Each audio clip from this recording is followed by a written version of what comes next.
Good morning. Okay, in one of my videos I made a while ago, I talked about how in the Neverending story there's this ivory tower entourage, and the childlike empress, before the movie flexed and changed and was altered, the childlike empress gave a brief synopsis on the stories of each of the characters of the story. And she described the lava man, the rock biter, that big giant guy that eats rocks. And she gives a brief synopsis on his story and describes how he used to be a lava man. He used to be a lava man with a hot head, with lava spewing from the top of his head. And lava would cover his whole body. And, of course we can think of someone with a bad temper. He has a hot head. He has a bad temper, And anyways, he went around and he melted the rocks of all our heavenly court thrones. And he kind of undermined government this way. And so we ended up with an Archon, and this is, there's several things to have in perspective, and that's why I'm making these videos, so we could just kind of think things through about why things are the way they are now, and why we have symbolic stories to help us put together a puzzle. Okay, so here, we have a general population, and then we have a small crescent here, thin crescent, goes almost all the way around, but not quite. Okay, so here's the thin crescent, here's the rest of the people. These people chose to do what they should, to remain virtuous and be good. And the vast majority of the people chose to be bad. They chose to be rascals. So once all our heavenly court thrones were taken, our spirit guides had to develop another kind of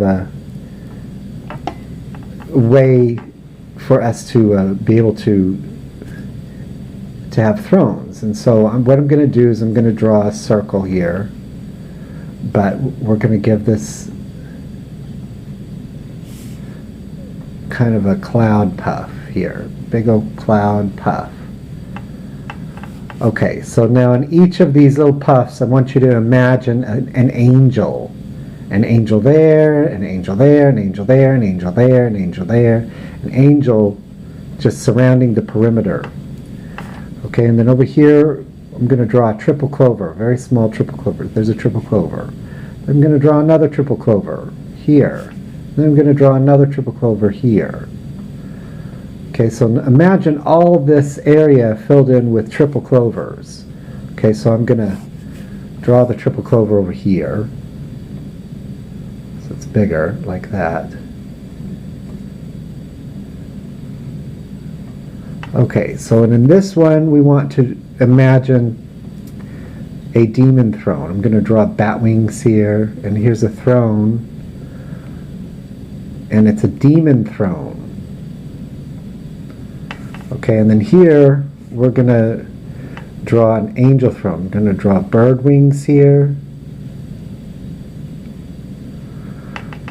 I wish I could draw that more vividly.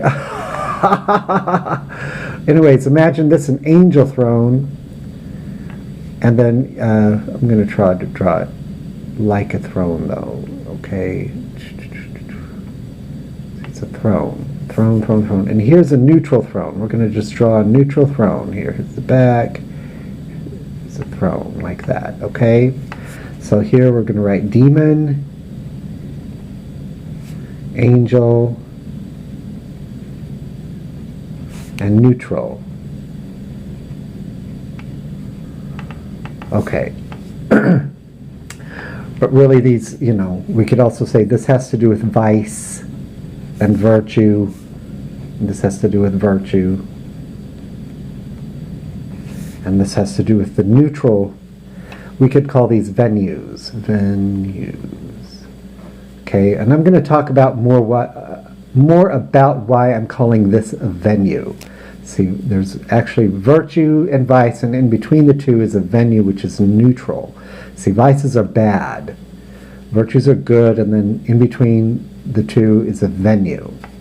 And these are kind of neutral, okay? So this is kind of what, because we decided to be rascals and overthrow government and crack etc., you know, families and etc., we had to do things with these kind of thrones, okay?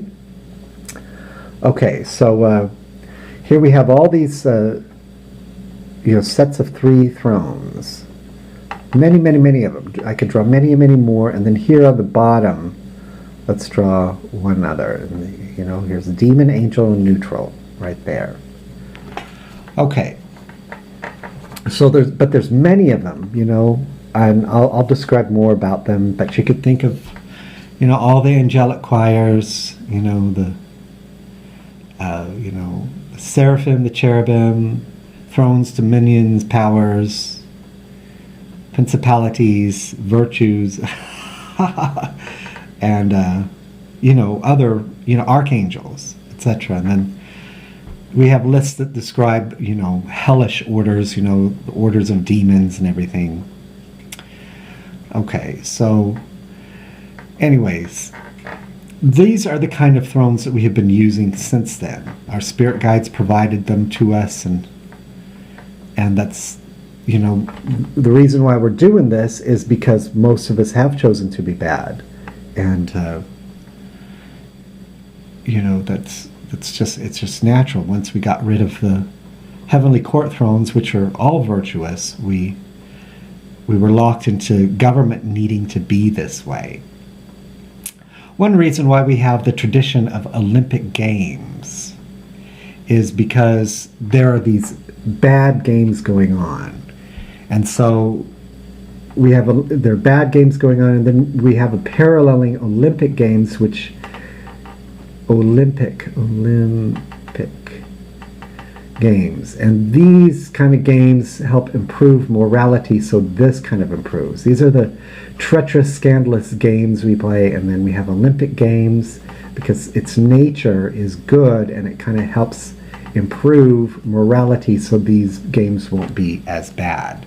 And then because, you know, we need to, when we're playing a bunch of bad games with each other, we end up gypped and have hurt feelings and etc. And we need things to be more fair. And then games such as sports and athletics kind of help us to learn how to play games fairly, play a fair game. You know, so the tradition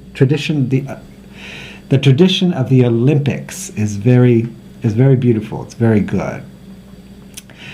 Anyways, on to my next video.